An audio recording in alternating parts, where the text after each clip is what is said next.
ये आकाशवाणी गोरखपुर है। अब आप सुकीर्ति अस्थाना से क्षेत्रीय समाचार सुनिए। प्रदेश में 7वें चरण और आखिरी चरण के चुनाव के लिए चल रहे प्रचार अभियान में राजनीतिक दलों ने अपनी ताकत झोंक दी है। इसी क्रम में आज वरिष्ठ भाजपा नेता और केंद्रीय गृह मंत्री अमित शाह का 4 रैलियों और एक रोड शो के साथ व्यस्त दिन रहा। महाराजगंज में अपनी पहली रैली को संबोधित करते हुए श्री शाह ने दावा किया कि भाजपा को केवल 5 चरण के चुनाव में 300 से अधिक सीटें मिलेंगी और छठे और 7वें चरण के बाद पार्टी को 400 से अधिक सीटें मिलेंगी। इसके अलावा उन्होंने देवरिया, बलिया और सोनभद्र में रैलियों को संबोधित किया। वो गाजीपुर में एक रोड शो में भी शामिल हुए। उधर भाजपा के वरिष्ठ नेता और मुख्यमंत्री योगी आदित्यनाथ ने आज कुशीनगर, सलेमपुर, गोरखपुर और बांसगांव लोकसभा क्षेत्र में जनसभाओं को संबोधित किया। साथ ही वो गोरखपुर में शाम 5 बजे सदर सांसद प्रत्याशी के समर्थन में रोड शो में भी शामिल हुए। बांसगांव और कुशीनगर में एक राजनीतिक रैली को संबोधित करते हुए श्री योगी ने कहा कि केवल भाजपा ही देश की सीमाओं को सुरक्षित करने में सक्षम है। पिछले 10 वर्षों में हमने बदलते भारत को देखा है। भारत दुनिया के अंदर एक नई पहचान बना रहा है। दुनिया में अगर संकट आता है तो दुनिया भारत की तरफ देख रही है। राष्ट्रीय शोषित समाज पार्टी के नेता और पूर्व मंत्री स्वामी प्रसाद मौर्य ने भी कुशीनगर में प्रचार किया। वो अपनी नवगठित पार्टी के चुनाव चिन्ह पर इस सीट से चुनाव लड़ रहे हैं। दूसरी ओर समाजवादी पार्टी प्रमुख अखिलेश यादव ने दुद्धी विधानसभा क्षेत्र में पार्टी उम्मीदवार के लिए प्रचार किया, जहां चुनाव के इस अंतिम चरण में उपचुनाव होगा। बाद में उन्होंने रॉबर्ट्सगंज और मिर्जापुर लोकसभा क्षेत्रों में भी रैलियों को संबोधित किया। श्री यादव ने कहा कि अब हम लोग दिल्ली की सरकार बनाने जा रहे हैं, जिसके बाद माताओं और बहनों को 1 लाख रुपए देने के साथ ही अग्निवीर योजना को खत्म किया जाएगा। प्रदेश में 7वें चरण की 13 लोकसभा सीटों पर होने वाले चुनाव में मतदान प्रतिशत को बढ़ाने के लिए मतदाता जागरूकता कार्यक्रमों का आयोजन किया जा रहा है।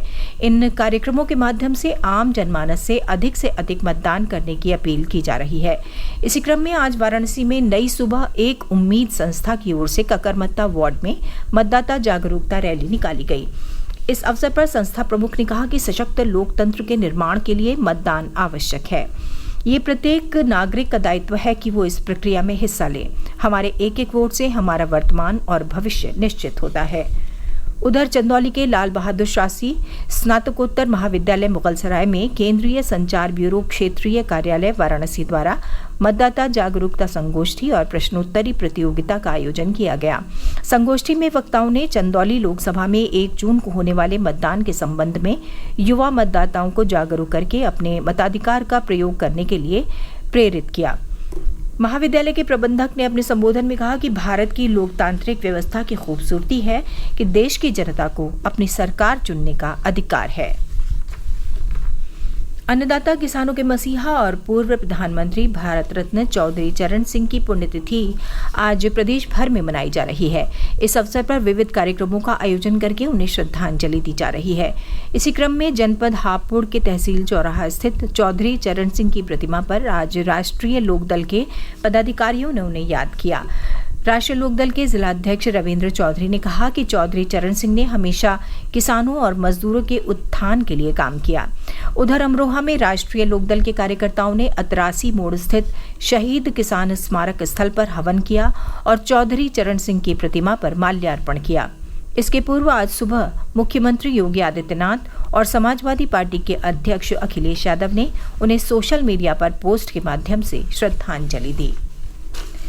प्रदेश भर में भीषण गर्मी और लू का कहर जारी है। मौसम विभाग के मुताबिक अभी 3-4 दिन तक इससे राहत मिलने के आसार फिलहाल नहीं हैं। इस बीच पिछले 24 घंटों में प्रदेश में सबसे अधिक तापमान झांसी में 49 डिग्री सेल्सियस दर्ज किया गया। वहीं सबसे कम तापमान मुजफ्फरनगर में 24.7 डिग्री सेल्सियस रहा। इन स्थानों के अलावा प्रयागराज में 47.8, वाराणसी में 47, सुल्तानपुर में 45.4, लखनऊ में 43 और गोरखपुर में 42.4 डिग्री सेल्सियस तापमान दर्ज किया गया। तेज गर्मी और लू की वजह से लोगों का घर से बाहर निकलना मुश्किल हो गया है। कई स्थानों पर बिजली कटौती से भी लोग परेशान रहे।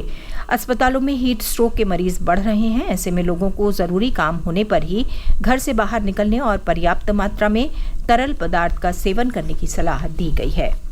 क्षेत्रीय समाचारों का ये बुलेटिन समाप्त हुआ। नमस्कार।